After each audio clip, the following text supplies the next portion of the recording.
Hey everyone, this video is all about the persuasive essay, so watch this before you write your essay because it'll help you.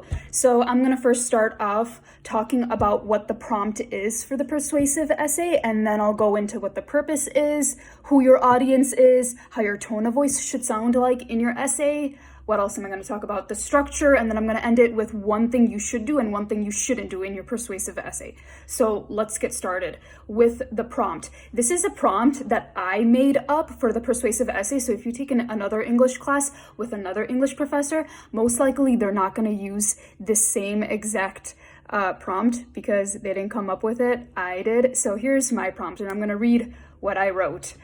Write an essay about something that you don't agree with or about a very controversial and unpopular opinion of yours. So already that's kind of difficult because you have to really think about something that is super controversial and a topic that a lot of people don't write about. And what that does is that allows your essay to be so much more original. So before I move on, I just want to use a quick example of abortion and how a lot of students kind of tend to gravitate towards that topic, and how that makes a very weak topic because it's already so talked about that you're not, as a student, you're not bringing anything new to the table. And also just because keep in mind of where you live and also what is being said in the society that you live in. So we live in Chicago. It's a pretty liberal city, and I feel like for the most part, I know not everyone, but for the most part, we all agree that everyone should have the right and access to have an abortion, for women to have abortion. And so already it's going to be very hard for you to persuade me on that topic of abortion if you are pro-abortion, because I feel like I already agree on that topic. You already agree on that topic. So what exactly are you persuading? So be very careful with the topic that you choose, that you're actually persuading me and also yourself on something. It isn't something already talked about, because for the example, going back to the example of abortion, there's already so much online on abortion that it's so easy to copy and paste just information, because there's so much that people have said about it. There's so much that people have written about it, so much that I've read about it. So it's just, there's a lot of recirculating information that it's not going to give you the opportunity to critically think and to come up with new ideas. So that's one of the reasons why I believe that topics like abortion is just an overused topic. So, but if you do want to talk about abortion, write about abortion, perfectly fine. Just make sure that you're bringing something new to the table, that you're bringing up a new point that other people haven't made before, and that also you make a connection to yourself. And not just with the persuasive essay, but in my class for all other essays, if you make a connection with the topic to yourself, your sense of self, your identity, that's going to make your essay so much more stronger. All right, I've talked so much about the prompt. Let's move on to the next thing, which is the purpose of the essay.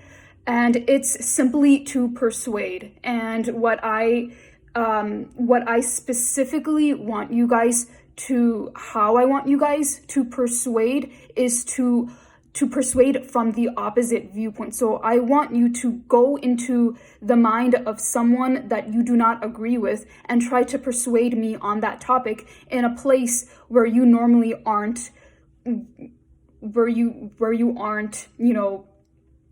comfortable being.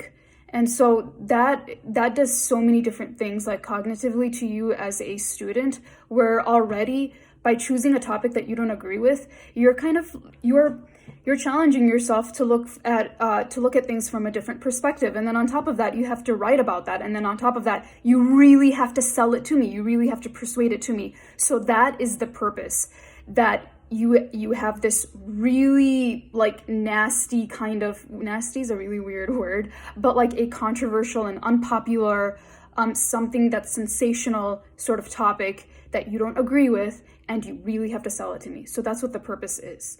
The next thing is the tone of voice, and your tone of voice, just two things, should be confident and aggressive. And I know it sounds kind of counterproductive if you aren't sort of aggressive in real life, And I guess if you are, it's like in real life, if you're always confident and or aggressive, then you're kind of gonna sound like really cocky or arrogant, but it works on the page. And specifically for a persuasive essay, you really want to make those definitive statements where you're writing, this topic is, or what I believe is the correct belief because of these reasonings, and not so much as I really think this should be the correct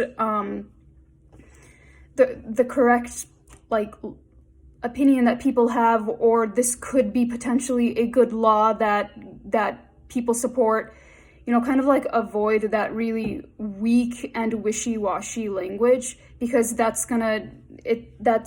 defeats the purpose of you appearing to be confident and sure in yourself and trying to persuade to readers.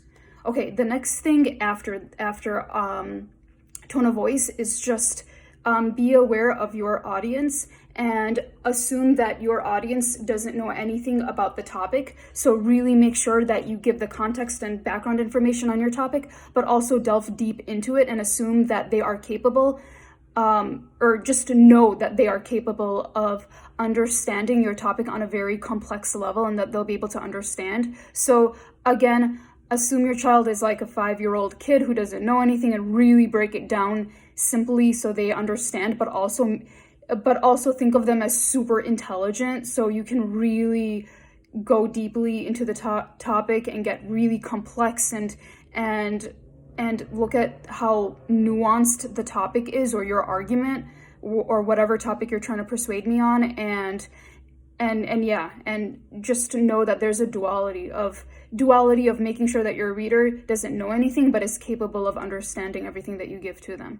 Okay, the next thing is the structure, which is pretty basic. It's exactly like a 5-paragraph essay, and in the intro you want to always start the first sentence. You always want to start off with the hook, and your hook should be really strong, because this is the first sentence that readers are reading, and it makes a huge difference in trying to persuade them on whatever you believe in. So your hook should be doing work already in trying to persuade the readers. It's kind of like getting them ready that, okay, this entire essay is about this topic and this is what I believe and I want to persuade this thing to you. Your hook should already start in that. You shouldn't start persuading by the first body paragraph. It should be by the first sentence. And then obviously end your introduction with a thesis. And your thesis is pretty simplistic. I believe in this thing because of X, Y, and Z. You have 3 main points that you discuss in the 3 body paragraphs. And then you move on to the first body paragraph, which is your first main point, and that should be pretty simplistic. And then you move on to the second body paragraph, and your second main point should build off of the first main point, and it should get a little bit more complex and deeper. And then your third body paragraph should be your strongest body paragraph, and it should build up on all of the ideas that you talked about in your first and second body paragraph. And it should be like the most compelling and strongest paragraph in your essay. So save the best points that you have, save the best for the last in the third body paragraph. And then after that, you have your conclusion, which don't forget, just because you are done with the essay and you're at the conclusion, don't think that your reader isn't going to care about what you have to say. You really want to end it with a strong note, and you really want to make sure that you're also ending with something compelling, something that leaves them thinking about your topic and really persuades it. And when you end your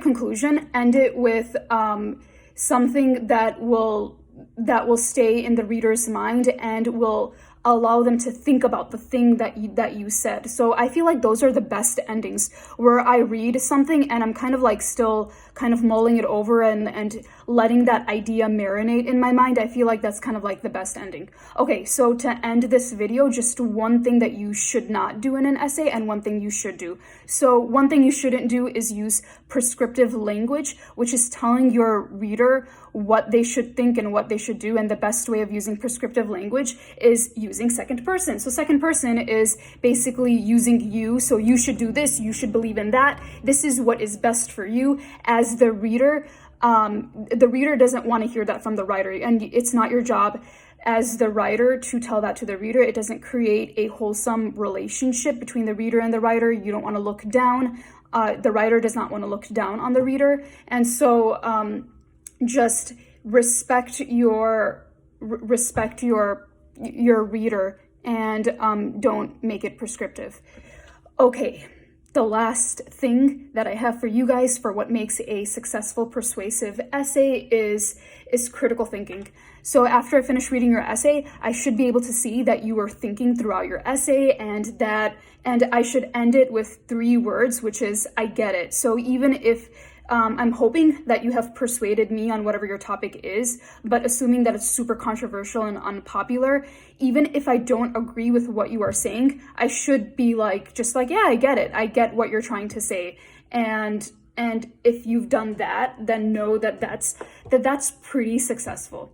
So anyways, those are the basics of a persuasive essay in a nutshell. I hope that you found this helpful, and good luck.